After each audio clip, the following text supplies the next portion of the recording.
Hello दोस्तों, welcome back to channel. आप सबका स्वागत है आपके अपने चैनल वाहन मंत्रा में। तो दोस्तों, आज हम बात करने वाले हैं सीएनजी के बारे में, क्योंकि हमारे बहुत सारे भाई लोग ऐसे हैं इनकी रनिंग बहुत ज़्यादा होती है और वो सीएनजी गाड़ी को कहीं न कहीं कंसीडर करते हैं। तो उनके मन में बहुत सारे प्रश्न रहते हैं कि उनको सीएनजी गाड़ी लेना चाहिए, नहीं लेना चाहिए, क्या फ़ायदे होते हैं सीएनजी गाड़ी लेने के, क्या नुकसान होते हैं, उन्हें कंपनी फिटेड सीएनजी लेनी चाहिए या फिर बाहर से जाके आफ्टर मार्केट फिटमेंट करवानी चाहिए, और अभी जो अप्रूवल्स हैं सीएनजी बाहर से लगवाने की उसका क्या स्टेटस है। तो बहुत सारे डाउट्स होते हैं लोगों के मन में। तो आज इस वीडियो को आप लास्ट तक देखना, इन सारी चीज़ों पे हम लोग डिटेल में बहुत ही सरल तरीके से समझने की कोशिश करेंगे। तो चलिए बिना किसी डिले के स्टार्ट करते हैं आज का वीडियो। तो दोस्तों, सबसे पहले पॉइंट में ये समझते हैं कि हमें सीएनजी गाड़ी लेनी चाहिए कि नहीं लेनी चाहिए। तो देखिए, सीएनजी गाड़ी लेने में कोई बुराई नहीं है, आप बेशक सीएनजी गाड़ी ले सकते हैं, लेकिन इससे पहले आपको अपने रनिंग को देखना पड़ेगा कि आपकी रनिंग कितनी है। अगर आपकी रनिंग ज़्यादा नहीं है, अगर आपकी रनिंग कम है, तो फिर आपको सीएनजी गाड़ी लेने का कोई फ़ायदा नहीं होगा, क्योंकि जब भी आप सीएनजी गाड़ी लेते हैं तो उसके साथ एक एक्स्ट्रा कॉस्ट आपको पे करना पड़ता है।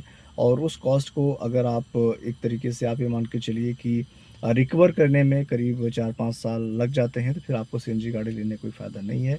ये हो सकता है 5 साल के बाद अपनी गाड़ी आप बेच दो, क्योंकि मोस्ट ऑफ द केसेज़ में देखा गया है कि लोग 5 साल के बाद अपनी गाड़ी 70-80% लोग सेल कर देते हैं। तो अगर आप जब अपनी गाड़ी सेल करेंगे तब तक अपनी गाड़ी का कॉस्ट ही आप सिर्फ रिकवर कर रहे होंगे, सीएनजी का जो एक्स्ट्रा कॉस्ट है उसको आप रिकवर कर रहे होंगे, तो फिर कोई उसका मतलब नहीं बनता है। तो अगर आपकी रनिंग कम है तो आपको सीएनजी गाड़ी लेने का कोई फ़ायदा नहीं होगा।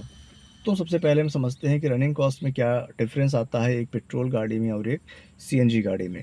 तो पेट्रोल गाड़ी की पहले बात करते हैं, तो अभी पेट्रोल का प्राइस दिल्ली में चल रहा है करीब 96 रुपीज़ पर लीटर चल रहा है, और अगर माइलेज की बात करें तो करीब 12 का माइलेज हमें आराम से सिटी में मिल जाता है। तो लगभग 8 रुपये पर किलोमीटर हमारा पेट्रोल में खर्चा आता है। सीएनजी की दोस्तों बात करें तो सीएनजी भी करीब 76 रुपीज़ पर केजी दिल्ली में चल रही है, और करीब 18 का माइलेज आपको सिटी में सीएनजी से मिल जाता है। तो जो कि करीब-करीब आपका 4 रुपए किलोमीटर पड़ता है, 4.2 लमसम आप 4 पकड़ के चलिए कि आपका 4 रुपए किलोमीटर खर्चा आता है। तो मतलब आप लगभग 4 रुपए बचाते हो सिटी में अगर आप सीएनजी गाड़ी से चलते हो तो। हाईवे की आप बात करें तो पेट्रोल का जो हाईवे पे आपका गाड़ी से माइलेज निकल के आता है लमसम 18 का निकल के आता है, और वो आपका पर किलोमीटर करीब 5.3 5.4 पड़ जाता है। वहीं अगर आप सीएनजी की बात करें तो सीएनजी में गाड़ी आपकी आराम से 27-28 का माइलेज निकाल के देती है। तो अगर आप उसको कन्वर्ट करें तो पर किलोमीटर में आपका करीब 2.6 2.7 का खर्चा निकल के आता है। तो मतलब इसमें भी आप करीब-करीब मान के चलिए कि 3 रुपए पर किलोमीटर आप बचा पाते हो। तो लमसम 3 से 4 रुपए क पर किलोमीटर आप सेव करते हो एक सीएनजी गाड़ी में। सिटी में लगभग 4 रुपए किलोमीटर, हाईवे पे लगभग 3 रुपए किलोमीटर।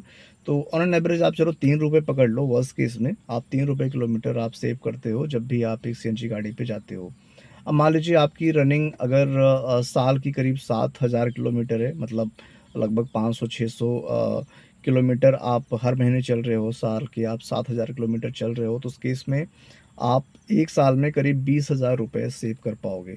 आप टोटल आपने 7,000 किलोमीटर अपनी गाड़ी चलाई और हर किलोमीटर पे आपने 3 रुपए बचाया, तो आप 1 साल में करीब 20,000 रुपए आपने फ्यूल पे सेव कर लिया। तो इस तरीके से आपका जो सीएनजी का प्राइस है, सीएनजी किट का जो प्राइस है, जो आपने पे किया है 1 लाख रुपए, उसको रिकवर करने में करीब-करीब आपको लग जाएँगे 5 साल।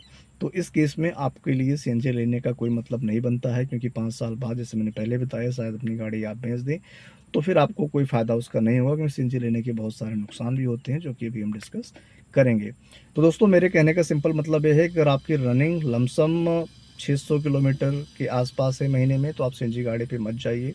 आपकी रनिंग कम से कम 1000 1500 पर मंथ होनी चाहिए, उस केस में आप सीएनजी गाड़ी पे जा सकते हैं। उससे ज़्यादा है तो बहुत अच्छी बात है, लेकिन अगर उससे कम है तो आपको सीएनजी गाड़ी पे जाने का कोई ख़ास फ़ायदा नहीं होगा।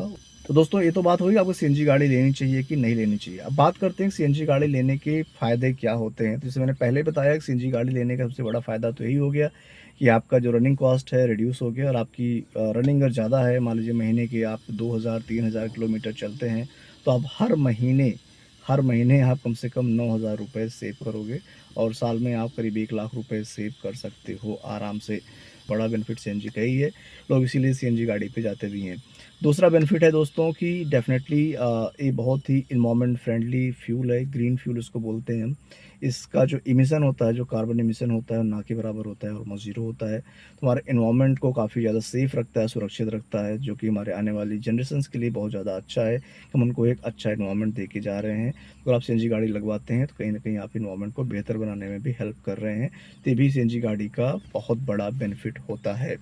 अब तो ये तो हो गए फ़ायदे की बात, अब नुकसान की बात कर लेते हैं कि सीएनजी गाड़ी लेने के नुकसान क्या-क्या होते हैं। सबसे पहला नुकसान दोस्तों ये होता है कि आपका बूट स्पेस कम हो जाता है या फिर ऑलमोस्ट ख़त्म हो जाता है। अगर आपके पास एक छोटी हैचबैक है तो उसका बूट ऑलमोस्ट ख़त्म हो जाता है।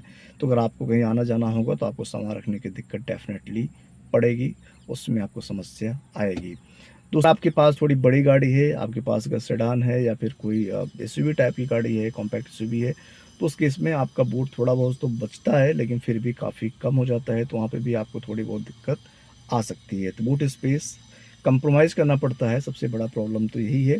दूसरे प्रॉब्लम की दोस्तों बात करें तो सबसे बड़ा प्रॉब्लम ये है कि इसमें आपका जो एक्सपीरियंस है, गाड़ी चलाने का जो ड्राइविंग एक्सपीरियंस है, थोड़ा-सा आपका एक तरीके से कंप्रोमाइज़ होता है, क्योंकि उसमें आपको पिकअप उतना नहीं मिलता है, इतना पेट्रोल मिलता है। पेट्रोल में आपको जो क्विक एक्सेलरेशन मिलता है, जो आपको टॉर्क मिलता है, जो आपको पिकअप मिलता है, वो आपको सीएनजी में नहीं मिलता है। कितनी भी अच्छी ट्यूनिंग हो, कितनी भी अच्छी ट्यून करके कंपनी फिटेड आप ले रहे हो, लेकिन फिर भी आपको कहीं न कहीं वो डिफ़रेंस फ़ील होगा। थोड़ा बहुत फ़ील होगा, लेकिन फ़ील तो ज़रूर होगा। तो एक चीज़ ये है जहाँ पे आपको कंप्रोमाइज़ करना पड़ता है। तीसरा पॉइंट दोस्तों कहीं न कहीं हम सबके माइंड में रहता है सेफ्टी के रिगार्डिंग। तो येस, वो एक कंसर्न है, उससे नकारा नहीं जा सकता। अगर आप अपनी गाड़ी में एक सिलेंडर लेके चल रहे हैं, इसमें काफ़ी प्रेशर के साथ गैस फिल की गई है, तो डेफ़िनेटली वो एक रिस्क फैक्टर होता है हमारे लिए, रिस्क बढ़ जाता है। हालाँकि पेट्रोल गाड़ी में भी आप पेट्रोल फ्यूल लेके कैरी कर रहे हो, तो भी रिस्की होता है, लेकिन उससे कंपैरिज़न में एक सीएनजी का सिलेंडर लगवाना ज़्यादा रिस्की होता है। चौथा पॉइंट दोस्तों काफ़ी इम्पोर्टेंट है कि आपको बहुत सारा पैसा एक बार एक्स्ट्रा देना पड़ता है, वन टाइम इन्वेस्टमेंट करना पड़ता है। अगर आप आफ्टर मार्केट सीएनजी लगवा रहे हो तो आपको 50 से 60,000 रुपए देना पड़ता है। कंपनी फिटेड ले रहे हो तो आपको करीब 1 लाख रुपए एक्स्ट्रा पे करना पड़ता है। तो वन टाइम इन्वेस्टमेंट है, जिस पे अगर आप लोन लेके गाड़ी ले रहे हो तो आपको उस पे इंटरेस्ट भी देना पड़ेगा और सारी चीज़ें भी ऐड हो जाती हैं। तो ये कि बड़ा खर्चा होता है, इससे नकारा नहीं जा सकता। पाँचवाँ पॉइंट दोस्तों कि इससे आपका मेंटेनेंस कॉस्ट भी थोड़ा-सा बढ़ जाता है। हालाँकि वैसे कंपनी फिटेड जो सीएनजी आती हैं, कंपनी नहीं कहती कि आपको कोई एक्स्ट्रा केयर आपको अपने इंजन की करनी पड़ेगी, लेकिन फिर भी कहीं न कहीं सीएनजी किट का जो आपको सर्विस का कॉस्ट है, वो तो इंक्रीज़ हो ही जाता है। तो डेफ़िनेटली कहीं न कहीं आपका सर्विस कॉस्ट इससे इंक्रीज़ हो जाता है। सिक्स्थ पॉइंट की दोस्तों बात करें तो जो सिक्स्थ पॉइंट है वो ये है कि आपका जो सस्पेंशन है कहीं न कहीं कंप्रोमाइज़ होता है। देखिए, अगर आप कंपनी फिटेड सीएनजी ले रहे हैं तो फिर तो वो लोग सारी चीज़ें ट्यून करके देते हैं, आपको ज़्यादा दिक्कत नहीं आएगी। लेकिन अगर आप आफ्टर मार्केट सीएनजी लगवाते हैं तो वहाँ पे आपको सस्पेंशन में प्रॉब्लम आ सकती है, क्योंकि उतनी अच्छी तरीके से सस्पेंशन पे कोई काम करके आपको नहीं देंगे, तो आपकी गाड़ी का सस्पेंशन दब जाता है। आप जब गाड़ी को चलाते हो तो आपको पीछे एक अजीब-सा लोड फ़ील होता है, गाड़ी पीछे दबी-दबी रहती है। और जहाँ पे ब्रेकर वगैरह आते हैं वहाँ पे आपकी गाड़ी बहुत ज़्यादा जंप करती है। तो डेफ़िनेटली सस्पेंशन में आपको इश्यू फेस होगा और उससे आपकी जो राइडिंग क्वालिटी है वो भी इम्पैक्ट होती है। ये भी एक काफ़ी बड़ा कंसर्न है। दोस्तों लास्ट में बात करते हैं कि आपको सीएनजी गाड़ी अगर लेना ही है, आपकी रनिंग ज़्यादा है, तो आपको कंपनी फिटेड सीएनजी गाड़ी लेनी चाहिए या फिर आफ्टर मार्केट सीएनजी लगवानी चाहिए। तो दोस्तों मेरे हिसाब से पैसे आपको थोड़ा भले ही ज़्यादा पे करने पड़ें, लेकिन आपको कंपनी फिटेड सीएनजी पे ही जाना चाहिए। अगर आपके पास ऑप्शन है, अगर आप एक नई गाड़ी लेने वाले हो, तो फिर आप डेफ़िनेटली कंपनी फिटेड पे जाओ। लेकिन अगर आपने गाड़ी ऑलरेडी ले रखी है, फिर तो कोई ऑप्शन है नहीं, फिर तो आपको आफ्टर मार्केट ही करवाना पड़ेगा। आफ्टर मार्केट में अभी अगर अप्रूवल्स की बात करें तो पहले BS6 गाड़ियों में आफ्टर मार्केट सीएनजी लगवाने के अप्रूवल्स नहीं थे, लेकिन गवर्नमेंट ने अप्रूवल्स दे दिए हैं, बहुत सारी सीएनजी किट्स पे अप्रूवल आ गए हैं, तो आप अपनी गाड़ी में आफ्टर मार्केट सीएनजी किट लगवा सकते हैं। तो दोस्तों अगर सम अप करें तो आपकी अगर रनिंग ज़्यादा है, अगर आप 1000-1500 किलोमीटर से ज़्यादा अपनी गाड़ी महीने में चलाते हैं, तो डेफ़िनेटली आप सीएनजी वाली गाड़ी पे जा सकते हैं। कोशिश कीजिए कि आप कंपनी फिटेड सीएनजी लें, अगर आप नई गाड़ी लेने के बारे में सोच रहे हैं। अगर आपने गाड़ी ले रखी है, फिर तो कोई दिक्कत नहीं है, फिर तो आपको बाहर से ही लगवाना पड़ेगा।